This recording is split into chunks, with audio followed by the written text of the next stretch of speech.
Our trip began from Montreal. We went to Toronto and then Toronto to Dubai. Our tour to Dubai was a dream trip, a plan we were making for 8 years. A plan that would pull us out of our group chats and meet in person.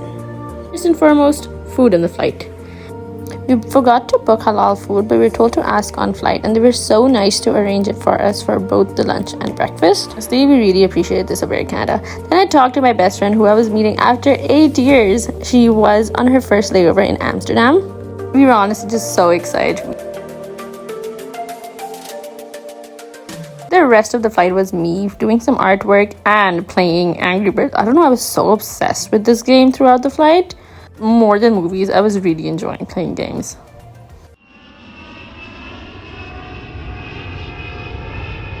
Once we arrived in Dubai, there was a long immigration process. Dubai's airport is huge and you have to take a train to go for baggage pickup. Once we had our bags, it was time for food. Considering this was our first time buying food in Dubai, 35 AD for a wrap was being registered as $35 in my head.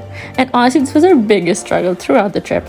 The currency conversion. So I decided to Google it. A wrap should not cost you more than $6.80, so I'm assuming this is very expensive, but okay. The receipts are so... They also take tax?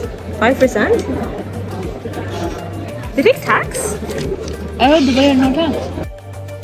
As we came out to the arrival waiting area, we saw so many people holding cards for their loved ones, so I thought of this idea for my best friend. I thought this was cute, but it was missing colors, so I had to use my only resource, the red pen, to color in. However, considering the socially anxious person I am and the amount of times I misrecognized other people as being my friend, it was embarrassing. Finally, after 2 hours, my friend came. And honestly, it isn't that moment where it hits you. Oh my god, we finally did it. But it was very emotional meeting after 8 years. Honestly, the entire airport was staring at us, but it's okay. We then headed to our hotel at 2:30 a.m. and we had to leave for Abu Dhabi the next day at 8 a.m. As sleep deprived as we were, the adrenaline rush and the excitement just had us going. Our hotel was in Dera, so it was all Dubai. So we're all set, all ready to go for our day one in Abu Dhabi. See you guys there. Tour begins. I'm excited. I am very excited. What about you? Let me show you guys a little bit of Dubai.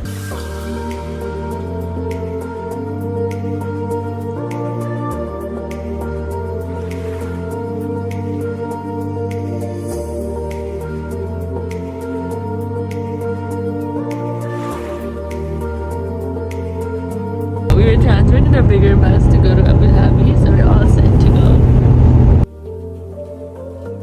Our first stop was at Ferrari World, where we saw the world's fastest roller coaster. The fastest roller coaster in the world. It takes less than 5 seconds to reach a speed of 240 kilometers per hour. Super fast.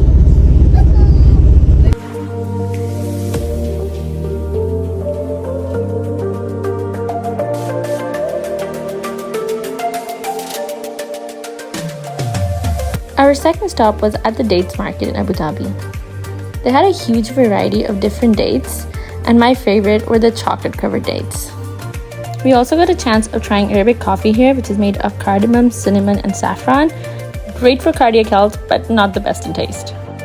Our next stop was at Qasr Al-Watan, which is known as the Presidential Palace. So anyways, we reached Qasr Al-Watan and the Emirates Palace.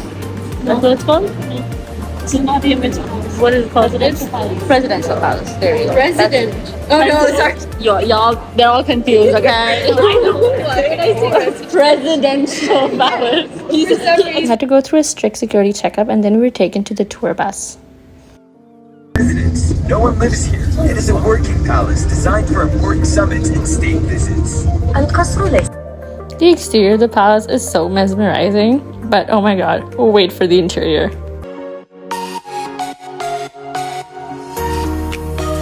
The patterns on the wall, the gold details, the intricacy in their work, everything speaks of Arab royalty. While I was researching a lot about other places from our tour, I didn't look too much into what Qasr Al-Watan is, and I'm glad. I was literally taken by surprise at how beautiful, royal, and elite this place is. I don't think cameras can do justice in showing this place. You really gotta visit in person.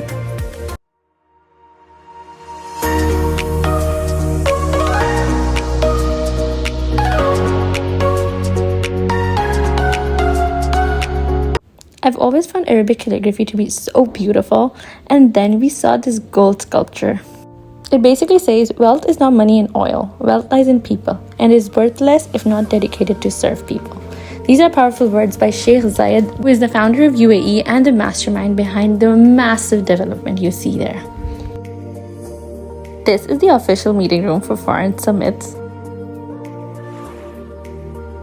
That is Sheikh Zayed bin Sultan Al Nahyan, the founder of UAE. This is Rixus Marina Abu Dhabi, which looks a lot like the Atlantis Hotel in Dubai. Then our fifth stop was the Heritage Village. It is definitely mind-blowing to go from Presidential Palace, which is a true depiction of the elite lifestyle of Arabs, to Heritage Village. That shows how UAE was just 40 to 50 years ago. They've depicted the nomadic lifestyle, the old agricultural system, and the old vendors. Our fifth stop was at Marina Mall, where we had halal KFC. Yes, after 5 years. We are going ahead and trying KFC. Halal KFC. After 5 years. For me, it's For you, 8 years. dang. For Really? Ariba, it's 8 years. Okay, for us, me, it's gonna 5 be years. 5 so- years. Oh my god, the big reveal. I can't wait. Oh, This game's starting. I'll just open the ketchup. You know, y'all know me. I am obsessed with ketchup. It's so good. the good chicken parts here. So. It's good. Does it hit the spot? Does it bring Wow. back memories? Why am That was I the- opening it in a weird way? Okay, so yeah, I love ketchup, right? So, Okay. okay, ready? Let's go. Where? 3, 2, 1. Let's have this. Bismillahirrahmanirrahim. Oh.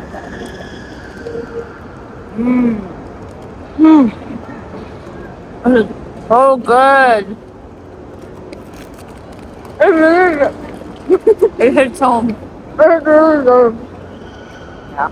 It brings back memories. And KFC is so good.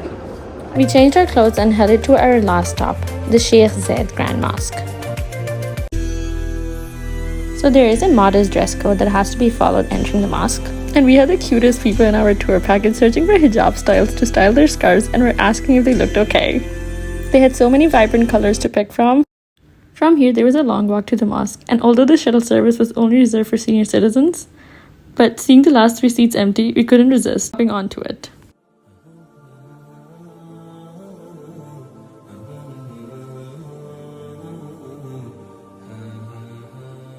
And here is the magnificent Grand Mosque. It is home to 82 domes, more than thousands of columns, the world's largest chandelier, and the world's largest hand-knotted carpet. The white and gold aesthetics just makes it so appealing and eye-catching. And the best part is, we came here at the golden hour. Oh my god, we got the most beautiful pictures. We weren't allowed to record the prayer area, but honestly it just felt so nice to pray at a mosque that took 11 years of construction. And finally, this marks the end of day 1 at UAE. To summarize, here's the itinerary of day 1 and hoping to see you all for day 2.